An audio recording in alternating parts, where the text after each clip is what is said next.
Welcome to the YouTube video, where I'm going to talk to you about Supreme Court Justice Clarence Thomas and the allegations of corruption floating around him. The Fox News analyst Juan Williams has written that these allegations must be investigated, and today we're going to take a look at why.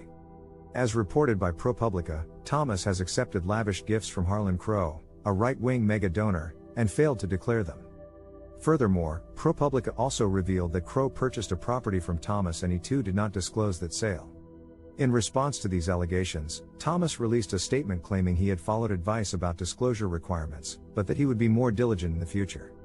Also, a source close to the justice said that he had misunderstood the regulations and would be amending the financial disclosure forms to reflect the property sale.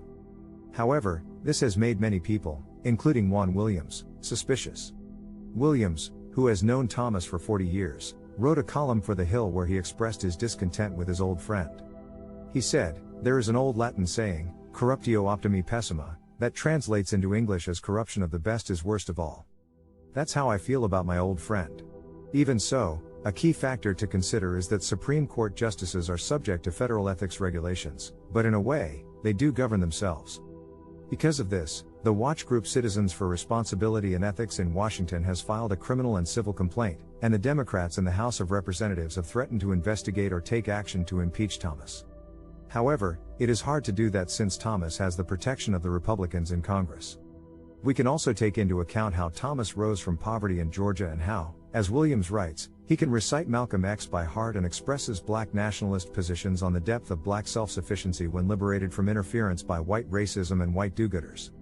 It is this difficult decision that we must come to a conclusion regarding whether Clarence Thomas is actually guilty of corruption or not.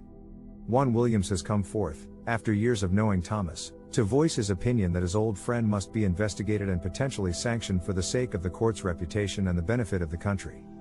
In order to make sure justice can be served in this situation, we must look at all the facts before us and make sure impartial judgments are made. From what I have mentioned, it is clear that this allegation is a serious one and deserves the attention of the public. Thank you for watching the video, and make sure to do some research into this situation before you make your own opinion.